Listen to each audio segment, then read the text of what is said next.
अस्सलाम वालेकुम दोस्तों, welcome to my YouTube channel C for chemistry. आज की इस वीडियो में हम जानेंगे लैटिमर एंड फ्रॉस्ट डायग्राम। तो चलिए स्टार्ट करते हैं। सबसे पहले जो बेसिकली दोनों टर्म्स हैं लैटिमर और फ्रॉस्ट डायग्राम, ये इलेक्ट्रोकेमिस्ट्री से बिलोंग करती हैं और इन टर्म्स को हम बेसिकली यूज़ करते हैं रिडॉक्स रिएक्शंस को डील करने के लिए। तो रिडॉक्स रिएक्शन जनरली हमें पता है ऐसा रिएक्शन जिनमें ऑक्सीडेशन और रिडक्शन दोनों प्रोसेस होते हैं। ऑक्सीडेशन हम कहते हैं कि लॉस ऑफ इलेक्ट्रॉन को और रिडक्शन हम कहते हैं गेन ऑफ इलेक्ट्रॉन को। तो इलेक्ट्रोकेमिस्ट्री के अंदर जो रिडॉक्स रिएक्शंस को डील करने के लिए हम टर्म्स को यूज करते हैं that are Latimer and Frost diagram. तो पहले जनरली हम इनकी डेफिनेशन देख लेते हैं कि बेसिकली इनका काम क्या होता है, लैटिमर डायग्राम और फ्रॉस्ट डायग्राम। तो लैटिमर डायग्राम के अंदर सबसे पहले दो चीजों की प्रेजेंटेशन होती है। Number one is oxidation state and number two is potential in series. ठीक है, तो लैटिमर डायग्राम के अंदर हम ऑक्सीडेशन स्टेट को लिखते होते हैं किसी भी एलिमेंट की और उनको पोटेंशियल को लिखते होते हैं कि एक ऑक्सीडेशन स्टेट से दूसरी ऑक्सीडेशन स्टेट में कन्वर्ट होने के लिए कितना पोटेंशियल रिक्वायर्ड है। नेक्स्ट है जी फ्रॉस्ट डायग्राम। फ्रॉस्ट डायग्राम के अंदर जैसा कि हमने पहले बात की लैटिमर डायग्राम के अंदर कि जो एलिमेंट होता है वो डिफरेंट ऑक्सीडेशन स्टेट्स को शो करता है। ठीक है, अब डिफरेंट ऑक्सीडेशन स्टेट्स को शो करता है तो डिफरेंट ऑक्सीडेशन स्टेट के अंदर डिफरेंट स्पीशीज होती हैं। तो कौन सी ऑक्सीडेशन स्टेट में कौन सी स्पीशीज ज्यादा स्टेबल होती है ये हमें बताती है फ्रॉस्ट डायग्राम। तो मेन इसका काम यही होता है कि ये हमें स्टेबिलिटी के बारे में बताती है। ठीक है, तो बेसिकली जोन सी लैटिमर डायग्राम है और जोन सी फ्रॉस्ट डायग्राम है ये दोनों एक दूसरे के साथ क्या है, इंटरलिंक है, इंटरकनेक्टेड है। तो स्टार्ट करते हैं। सबसे पहले हम देखते हैं लैटिमर डायग्राम। तो जो लैटिमर डायग्राम है इसके अंदर हमने पहले बात की है कि हम दो चीजों की बात करते हैं, एक तो स्टैंडर्ड इलेक्ट्रोड पोटेंशियल और दूसरा ऑक्सीडेशन स्टेट। तो नीचे मैंने ये मैंगनीज की जो लैटिमर डायग्राम है उसको ड्रा किया है। तो मैंगनीज की देखें ऑक्सीडेशन स्टेट कौन कौन सी है, ये +7 ऑक्सीडेशन स्टेट को शो करता है, +6 को भी शो करता है, उसके बाद +4 को भी शो करता है, +3 को भी शो करता है, +2 को भी और 0 को भी।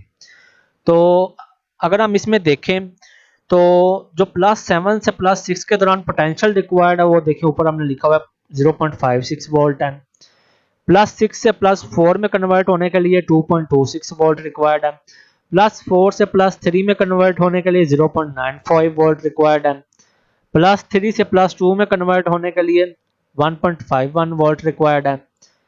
+2 से 0 में कन्वर्ट होने के लिए 1.18। तो इस तरह हम जितनी भी ये डिफरेंट ऑक्सीडेशन स्टेट्स वाली स्पीशीज होती हैं उनको हम एरो के साथ कनेक्ट करके एक सीरीज में अरेंज कर देते हैं। नेक्स्ट है कंस्ट्रक्शन कि लैटिमर डायग्राम को हम किस तरह से कंस्ट्रक्ट करते हैं। तो इसके डिफरेंट पोर्शंस हैं जी। सबसे पहले है decreasing order from left to right. तो इसमें आपने लैटिमर डायग्राम के अंदर एक चीज का ध्यान रखना है कि हमने ऑक्सीडेशन स्टेट्स को लिखा है एक ऑर्डर के तहत और ऑर्डर है डिक्रीजिंग ऑर्डर। इट मीन्स कि जो लेफ्ट साइड पे एलिमेंट होगा उसकी ऑक्सीडेशन स्टेट सबसे ज्यादा होगी, फिर जो नेक्स्ट होगा उसकी उससे कम, फिर उससे कम, फिर उससे कम। तो इस तरह से हम जो मैंगनीज के डिफरेंट स्पीशीज हैं उनको हम एक डिक्रीजिंग ऑर्डर के अंदर अरेंजमेंट करते होते हैं लेफ्ट टू राइट। इसी तरह जो राइट साइड पे एलिमेंट होगा ऑक्सीडेशन उसकी ऑक्सीडेशन स्टेट सबसे कम होगी। इसी तरह जो लेफ्ट साइड पे एलिमेंट होगा वो सबसे हाईली ऑक्सीडाइज्ड फॉर्म में होगा। तो मैंगनीज के हम देख सकते हैं कि इसकी जो ऑक्सीडेशन स्टेट है वो +7 सबसे ज्यादा लेफ्ट साइड पे, और राइट साइड पे देखें 0 है तो सबसे कम है।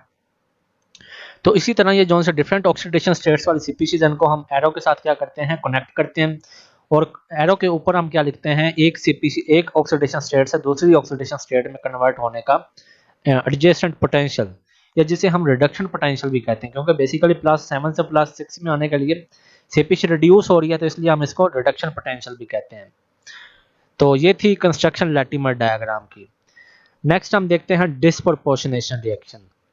तो डिस्प्रोपोर्शनेशन रिएक्शन ऐसा रिएक्शन होता है जिसमें ऑक्सीडेशन और रिडक्शन दोनों साइमल्टेनियसली होती है। इसमें हमने एग्जांपल दिया हाइड्रोजन पेरोक्साइड की। तो हाइड्रोजन पेरोक्साइड जो सा है वो डिस्प्रोपोर्शनेशन रिएक्शन को शो करता है क्योंकि साइमल्टेनियसली इसमें ऑक्सीडेशन भी होती है और रिडक्शन भी होती है। जब ऑक्सीडेशन होती है तो ये ऑक्सीजन में कन्वर्ट होता है और जब रिडक्शन होती है तो ये वाटर के अंदर कन्वर्ट होता है। नीचे ये इसकी हम एग्जाम्पल देख सकते हैं कि पहले ऊपर वाला जो सा फर्स्ट स्टेप है इसमें इसकी क्या हो रही है, रिडक्शन हो रही है, और रिडक्शन के नतीजे में ये क्या चीज किस में कन्वर्ट हो रहा है, वाटर के अंदर। ठीक है, रिडक्शन के में किसके नतीजे में कन्वर्ट हो रहा है, वाटर में। और जबकि नीचे वाला जो सेकंड स्टेप है, ठीक है, इसमें ऑक्सीडेशन हो रही है और ऑक्सीडेशन के नतीजे में जो हाइड्रोजन पेरोक्साइड है ये ऑक्सीजन में कन्वर्ट हो रहा है। तो इस तरह से ये दोनों रिएक्शंस को शो कर रहा था। हम कहते हैं कि जो हाइड्रोजन पेरोक्साइड है it shows the disproportionation reaction. अब सवाल ये पैदा होता है कि हम लैटिमर डायग्राम के अंदर किस तरह से पहचानेंगे कि आया कि ये डिस्प्रपोर्शनेशन रिएक्शन शो करेगा या नहीं, दैट्स द क्वेश्चन।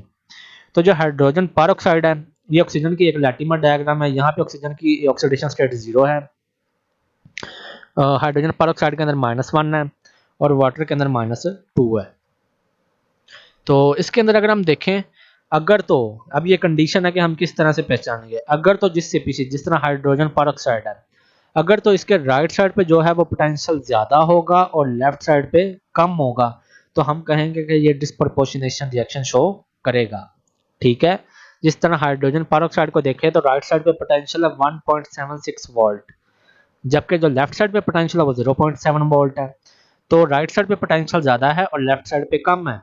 इस तरह की जो स्पीशीज होती हैं उनको हम कहते हैं कि ये अनस्टेबल होती हैं, और जो अनस्टेबल स्पीशीज होती हैं वो डिस्प्रपोर्शनेशन रिएक्शंस को शो करती होती हैं।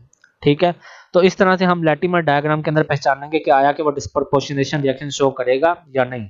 पीछे हम लैटिमर डायग्राम के अंदर अगर हम देखें इसमें भी हम पहचान सकते हैं, जिस तरह ये MnO2 है, ये MnO2, तो इसके राइट साइड पे पोटेंशियल देखें कितना है 0.95 वोल्ट, और इसके जोन सा राइट साइड पे पोटेंशियल है 0.95 वोल्ट, और इसके जोन सा लेफ्ट साइड पे पोटेंशियल है वो है 2.26 वोल्ट। तो अब उसके इनवर्स में काम है, अब राइट साइड पे पोटेंशियल कम है और लेफ्ट साइड पे पोटेंशियल ज्यादा है। तो इट मींस कि जो MnO2 है ये स्टेबल स्पीशीज है और ये डिस्प्रपोर्शनेशन रिएक्शन को शो नहीं करेगी। तो इस तरह से हम लैटिमर डायग्राम के अंदर पहचान सकते हैं कि वो डिस्प्रपोर्शनेशन रिएक्शन शो करेंगे या नहीं। इसके बाद नेक्स्ट है एप्लीकेशन लैटिमर डायग्राम की। तो सबसे पहली एप्लीकेशन है जी इलेक्ट्रोड पोटेंशियल कैलकुलेशन, कि हम किस तरह से स्टैंडर्ड इलेक्ट्रोड पोटेंशियल को कैलकुलेट करते हैं। अब अगर हम लैटिमर डायग्राम के अंदर देखें, हमें एडजेसेंट पोटेंशियल दिया गया है कि +7 से +6 में कन्वर्ट होने के लिए 0.56 वोल्ट पोटेंशियल रिक्वायर्ड है, +6 से +4 में 2.26 है, इसी तरह +4 से +3 में 0.95 वोल्ट है। हमें ये एडजेसेंट पोटेंशियल बताया गया है।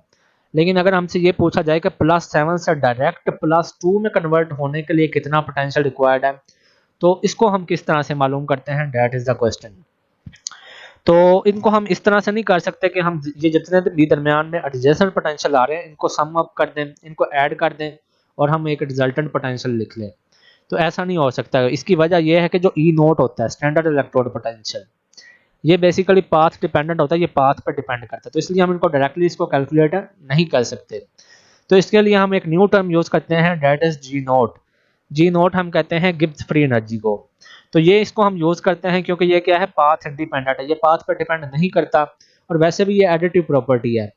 तो जो गिब्स फ्री एनर्जी होती है इसका फार्मूला होता है -NFE नोट, तो इसको हमने यूज करना है। इसी तरह -NFE1 नोट -NFE2 नोट, इसको हम आगे सम अप, ये आगे चलता जाता है। ठीक है, ये डिपेंड करता है कि हमने कितनी ऑक्सीडेशन स्टेट्स का जो पोटेंशियल है उसको फाइंड आउट करना है।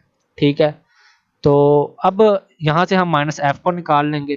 ठीक है, यहाँ से, और नीचे जोन सा है इसको हम यहाँ से -F को कॉमन ले लेंगे। इसी तरह आगे E1 note plus NE2 note, ये जोन सा -F है ये -F से कैंसिल आउट हो जाएगा। ठीक है, और ये जोन सा N है ये इधर E के साथ मल्टीप्लाई हो रहा था, ये दूसरी तरफ आकर डिवाइड हो जाएगा और ये हमारे पास एक फाइनल फार्मूला बन जाएगा। तो इसकी हम एक एग्जांपल भी करते हैं जहाँ पे हम इस न्यूमेरिकल करते हैं जिसमें हम इस फार्मूला को अप्लाई करेंगे। तो आइए ये हम एग्जांपल देखते हैं जिसमें हम वो फार्मूला को अप्लाई करेंगे स्टैंडर्ड इलेक्ट्रोड पोटेंशियल को फाइंड आउट करने के। तो ये कॉपर की एक लैटिमर डायग्राम है जी। तो इसमें कॉपर की यहाँ पे +2 ऑक्सीडेशन स्टेट है। ठीक है, यहाँ पे +1 है और यहाँ पे 0 ऑक्सीडेशन स्टेट है। ठीक है, ये कॉपर 3 तरह की ऑक्सीडेशन स्टेट को शो कर रहा है। तो +2 से +1 में कन्वर्ट होने के लिए कितना पोटेंशियल रिक्वायर्ड है, 0.159, और प्लस से 0 में कन्वर्ट होने के लिए 0.52 वोल्ट रिक्वायर्ड है। ठीक है जी, ये पोटेंशियल है जो रिक्वायर्ड है। अब उसके बाद अगर हमें डायरेक्टली कहा जाता है एडजेसेंट पोटेंशियल, तो हमें दिया गया कि +2 से प्लस के लिए इतना रिक्वायर्ड है 0.159, और प्लस से 0 में कन्वर्ट होने के लिए इतना पोटेंशियल रिक्वायर्ड है। अब हमने मालूम करना है कि अगर हम डायरेक्टली +2 से 0 में कन्वर्ट करें तो हमें कितना पोटेंशियल रिक्वायर्ड होगा। ठीक है, ये इसका हमने ई नोट को फाइंड करना है। ठीक है जी। तो ये हमारा न्यूमेरिकल है, इसमें हम पोर्शंस को डिवाइड कर लेते हैं। सबसे पहले +2 से प्लस में होने के लिए इसको हम फर्स्ट पोर्शन कह देते हैं, फिर प्लस से 0 में कन्वर्ट होने के लिए हम सेकंड पोर्शन इसको कह देते हैं। तो चलें, सबसे पहले हमने फर्स्ट पोर्शन लिख लिया कि जिसमें हम +2 से +1 में कन्वर्ट होते हैं, ये फर्स्ट पोर्शन है जी। ठीक है, ये हमने मेंशन कर दिया कि ये हमारा क्या है, फर्स्ट पोर्शन है। तो इसके लिए हमें पोटेंशियल, हमारे पास जो पोटेंशियल ऊपर लैटिमर डायग्राम में था वो था 0.5159 वोल्ट। इसी तरह प्लस से 0 में कन्वर्ट होने के लिए पोटेंशियल था 0.52 वोल्ट। तो +2 से +1 में कन्वर्ट होने के लिए कितने इलेक्ट्रॉन्स गेन किया, कितने इलेक्ट्रॉन्स रिड्यूस हुए हैं, तो एक इलेक्ट्रॉन हुआ +2 से +1 में। इसी तरह +1 से 0 में कन्वर्ट होने के लिए अगेन एक इलेक्ट्रॉन रिड्यूस हुआ। तो ये जो सा +1 है इसको हम इससे कैंसिल आउट करते हैं +1 से। नीचे जो हमारे पास रिमेनिंग रिएक्शन रहता है वो ये आ जाता है कि कॉपर को +2 से जब हम 0 में कन्वर्ट करते हैं तो कितने इलेक्ट्रॉन रिड्यूस होते हैं, 2 इलेक्ट्रॉन्स रिड्यूस होते हैं। ठीक है, ये हमारे पास आ गया नेट रिएक्शन, और यही तो हमने मालूम करना है। इसी का हमने जो है E0 स्टैंडर्ड इलेक्ट्रोड पोटेंशियल वो हमने फाइंड आउट करना है। तो ये हमारे पास फार्मूला आ गया जो हमने पहले डिराइव किया था। तो इसमें जो n है, पहले N1 E1 ये फर्स्ट पोर्शन के पार्ट है, ठीक है, और ये जो उनसे N2 E2 हैं ये सेकंड पोर्शन के पार्ट हैं, ठीक है। और इसी तरह ये जो सा नीचे n लिखा हुआ है, n का मतलब है टोटल नंबर ऑफ इलेक्ट्रॉन्स, ठीक है। तो अब इसमें हम वैल्यू, सबसे पहले है N1, तो कितने फर्स्ट पोर्शन में इलेक्ट्रॉन रिड्यूस हुए हैं, तो +2 से प्लस में जाने के लिए एक इलेक्ट्रॉन रिड्यूस हुआ, तो हमने लिख दिया 1, और इसका पोटेंशियल कितना था 0.159 वोल्ट, ये हमने लिख दिया प्लस। अब सेकंड पोर्शन आ जाता है जी। सेकंड पोर्शन में कितने इलेक्ट्रॉन रिड्यूस हुए हैं, एक इलेक्ट्रॉन रिड्यूस हुआ, वो हमने लिख दिया। इसी तरह जो सा हमारे पास था सेकंड पोर्शन का इलेक्ट्रोड पोटेंशियल वो कितना है 0.52 वोल्ट, वो हमने लिख दिया, ठीक है। इसको मल्टीप्लाई कर दिया, मल्टीप्लाई करेंगे तो ये हमारे पास इसका आंसर आ जाता है 0.679 डिवाइड बाय 2, तो 2 पे डिवाइड करेंगे तो ये हमारे पास स्टैंडर्ड पोटेंशियल आ जाता है 0.34 वोल्ट। तो इस तरह से जो है हम स्टैंडर्ड इलेक्ट्रोड पोटेंशियल को फाइंड आउट कर सकते। तो चलें जी, इस तरह से हमने ये फार्मूला जो सा है इसको हम अप्लाई करते हैं। नेक्स्ट हम इसकी फर्दर एप्लीकेशंस देखते हैं लैटिमर डायग्राम की। तो नेक्स्ट है जो सेकंड और थर्ड एप्लीकेशन, इसको हम पहले भी डिस्कस कर चुके हैं, स्टेबिलिटी और डिस्प्रपोर्शनेशन रिएक्शन। स्टेबिलिटी और डिस्प्रपोर्शनेशन की कंडीशन मैंने आपको बताई थी कि जोन से भी सीपीसी को हमने फाइंड आउट करना है, अगर तो उसके जो राइट साइड पे पोटेंशियल है वो ज़्यादा होगा और लेफ्ट साइड पे कम, राइट साइड पे पोटेंशियल ज़्यादा होगा और जो लेफ्ट साइड है उस पर पोटेंशियल कम होगा, तो इट मीन्स कि वो जो सीपीसी होगी वो अनस्टेबल होगी और वो डिस्प्रपोर्शनेशन रिएक्शन शो करेगी। तो इस तरह से जो हाइड्रोजन पेरोक्साइड है ये अनस्टेबल भी है और ये डिस्प्रपोर्शनेशन रिएक्शन को भी शो करती है। नीचे MnO2 की एग्जांपल दी हुई है कि जो MnO2 है इसके अगर हम देखें तो इसके राइट साइड पे पोटेंशियल कम है और जो लेफ्ट साइड है उस पर पोटेंशियल ज़्यादा है, तो इट मीन्स कि ये स्टेबल सीपीसी है और ये जो स्टेबल सीपीसीज होती हैं वो डिस्प्रपोर्शनेशन रिएक्शन को शो नहीं करती, ठीक है। नेक्स्ट हम देखते हैं फर्दर एप्लीकेशन रिडॉक्स प्रॉपर्टीज। तो ये मैंने आपको बताया था, ये आयरन के लैटिमर डायग्राम है। तो जो सबसे लेफ्ट साइड पे एजेंट होगा, जो ठीक है, जो सबसे लेफ्ट साइड पे एजेंट होगा वो स्ट्रॉन्ग ऑक्सीडाइजिंग एजेंट होगा, और जो सबसे राइट साइड पे हमारे पास एजेंट होगा सीपीसी होगी जिसकी ऑक्सीडेशन स्टेट सबसे कम होगी, वो सबसे ज़्यादा स्ट्रॉन्ग रिड्यूसिंग एजेंट होगा, ठीक है। उसके बाद नेक्स्ट प्रॉपर्टी, लास्ट प्रॉपर्टी इसकी जो सी एप्लीकेशन है वो है पीएच डिपेंडेंसी। अब जो लैटिमर डायग्राम के अंदर हमारे पास डिफरेंट पोटेंशियल और एडजेसेंट पोटेंशियल आता है, ये पीएच पर डिपेंड करता है, ठीक है। इट मीन्स कि इनकी एसिडिक कंडीशंस में और वैल्यू होंगी और बेसिक कंडीशंस के अंदर और वैल्यू होंगी। तो हम ये नीचे कलर इनकी लैटिमर डायग्राम बनाई गई है, ये जो सी फर्स्ट डायग्राम है ये भी कलर इनके सेकंड वाले भी। जो फर्स्ट वाली है इसमें हमारे पास जो वैल्यूज है स्टैंडर्ड इलेक्ट्रोड पोटेंशियल की वो एसिडिक कंडीशन में है, और जो नीचे वाली है इसमें जो स्टैंडर्ड इलेक्ट्रोड पोटेंशियल की वैल्यूज हैं ये बेसिक कंडीशंस में है। तो हम इसमें देख सकते हैं कि +7 से +5 में आने के लिए 1.20 एसिडिक में है, जबकि बेसिक में 0.3 वोल्ट 7 वोल्ट है। तो इस तरह से जो स्टैंडर्ड इलेक्ट्रोड पोटेंशियल होता है ये पीएच पर डिपेंड करता है। एसिडिक कंडीशन में आप देख सकते हैं इनकी वैल्यूज डिफरेंट होती हैं और बेसिक में डिफरेंट होती हैं। नेक्स्ट है इसके बाद फ्रॉस्ट डायग्राम। तो यहाँ पे हमारा लैटिमर डायग्राम का टॉपिक खत्म हो जाता है और नेक्स्ट स्टार्ट हो जाता है that is the Frost diagram. तो जो फ्रॉस्ट डायग्राम होती है इसमें हम बेसिकली ग्राफ को ड्रा करते हैं, उसमें हम सीरीज ड्रा करते थे, फ्रॉस्ट डायग्राम के अंदर हम क्या करते हैं, ग्राफ को ड्रा करते हैं। और स्टार्ट में भी हम डिस्कस कर चुके हैं कि जो फ्रॉस्ट डायग्राम होती है ये हमें स्टेबिलिटी के बारे में बताती है कि कोई अगर एलिमेंट है उसकी डिफरेंट ऑक्सीडेशन स्टेट है तो ये हमें बताती है कि किस ऑक्सीडेशन स्टेट में कौन सी सीपीसी ज़्यादा स्टेबल होती है और किस ऑक्सीडेशन स्टेट में सीपीसी जो एलिमेंट है वो कम स्टेबल होता है या अनस्टेबल होता है। तो इसके लिए हम ग्राफ को ड्रा करते हैं। ग्राफ हमेशा दो चीज़ों में ड्रा किया जाता है। तो जो फ्रॉस्ट डायग्राम के लिए ग्राफ होता है वो हम ड्रा करते हैं relative free energy versus oxidation state. तो इन दोनों के दरमियान में हम ग्राफ को ड्रा करते हैं। ग्राफ की आपको पता है दो एक्सिस होती हैं, एक्स एक्सिस और वाई एक्सिस। जो ऑक्सीडेशन स्टेट होती है उसको हम एक्स एक्सिस पे लेते हैं, जबकि जो से रिलेटिव फ्री एनर्जी है इसको हम वाई एक्सिस पे लेते होते हैं। ठीक है, तो उसके बाद हम इसका ग्राफ को देखते हैं आगे फर्दर। ये हमने मैंगनीज की जो लैटिमर डायग्राम बनाई थी उसका ये ग्राफ बनाया है। ठीक है, तो इस ग्राफ के अंदर अगर हम देखें तो एक्स एक्सिस पे हमने किसको लिया हुआ है, ऑक्सीडेशन स्टेट्स को, जबकि जो सी वाई एक्सिस है इसमें हमने लिखा हुआ है गिब्स फ्री एनर्जी पर फैराडे। ठीक है, या इसको हम माइनस एन ई नोट से भी रिप्रेजेंट कर सकते हैं और ये इसका यूनिट है। ठीक है, तो अब हम देखते हैं ये जो सा ग्राफ है, इस ग्राफ के अंदर जो सबसे पहली सीपीसी है MnO4 नेगेटिव, ये कौन से ऑक्सीडेशन स्टेट पे है, +7 पे है। तो इसकी जो सी एनर्जी है वो सबसे ज़्यादा है। तो इट मीन्स कि ये जो सा है MnO4 नेगेटिव, ये सबसे ज़्यादा स्ट्रोंगेस्ट ऑक्सीडाइजिंग एजेंट है। ठीक है, ये नीचे लिखा भी हुआ है। अगर हम थ्योरी के अंदर देखें कि MnO4 इज स्ट्रॉन्ग ऑक्सीडाइजर, ये स्ट्रॉन्ग ऑक्सीडाइजिंग एजेंट है। और ग्राफ के लिहाज से देखें तो जो लोकेटेड होती है सीपीसी लेफ्ट साइड पर डायग्राम के, वो स्ट्रॉन्ग ऑक्सीडाइजिंग एजेंट होती है। तो जो MnO4 नेगेटिव है ये क्या है, स्ट्रॉन्ग ऑक्सीडाइजिंग एजेंट। उसके बाद है MnO4 नेगेटिव 2। MnO4 ये होता है कन्वेक्स कर्व पे, MnO4 नेगेटिव, तो ये कन्वेक्स कर्व पे है, तो ये क्या है, अनस्टेबल होता है। ठीक है, अनस्टेबल होने की वजह से ये डिस्प्रोपोर्शनेशन रिएक्शन को शो करता है। उसके बाद नीचे आगे है जी MnO2। MnO2 जो सा होता है ये कनकेव साइड पे होता है। ठीक है, MnO2 कनकेव कर्व पे होता है, तो इसलिए ये स्टेबल होता है। और पीछे हम लैटिमर डायग्राम में भी दे चुके हैं, तो ये डिस्प्रोपोर्शनेशन रिएक्शन को शो नहीं करता। उसके बाद जो सा Mn+3 है, ये अगेन आ जाता है कन्वेक्स कर्व पे, ये जो सा Mn+3 है, तो ये अगेन कन्वेक्स कर्व पे है, तो ये डिस्प्रोपोर्शनेशन रिएक्शन को शो करता है। अब हमें स्टेबिलिटी का हमने कहा था कि जो फ्रॉस्ट डायग्राम है ये हमें ग्राफिकली स्टेबिलिटी के बारे में बताता है। अब हमें पता है कि जो स्टेबिलिटी होती है उसका एनर्जी के साथ इनवर्स रिलेशन होता है। मीन्स कि जिस सीपीसी की एनर्जी सबसे ज़्यादा होगी वो उतनी ज़्यादा अनस्टेबल होगी, और जिसकी एनर्जी जितनी कम होगी वो उतनी ज़्यादा स्टेबल होगी। तो ग्राफ के अंदर हम देख सकते हैं कि जो Mn+2 है, इसकी जो गिब्स फ्री एनर्जी है या फ्री एनर्जी है वो सबसे कम है। इट मीन्स कि इसकी जो स्टेबिलिटी है वो सबसे ज़्यादा है। ठीक है, इसकी जो स्टेबिलिटी है वो सबसे ज़्यादा है, क्योंकि एनर्जी का स्टेबिलिटी के साथ इनवर्स रिलेशन होता है। तो इससे हमें पता चलता है कि जो मैंगनीज होता है वो +2 ऑक्सीडेशन स्टेट में सबसे ज़्यादा स्टेबल होता है। अब लास्ट में रह जाता है Mn0 के न्यूट्रल, जो सा Mn पे 0 ऑक्सीडेशन स्टेट है।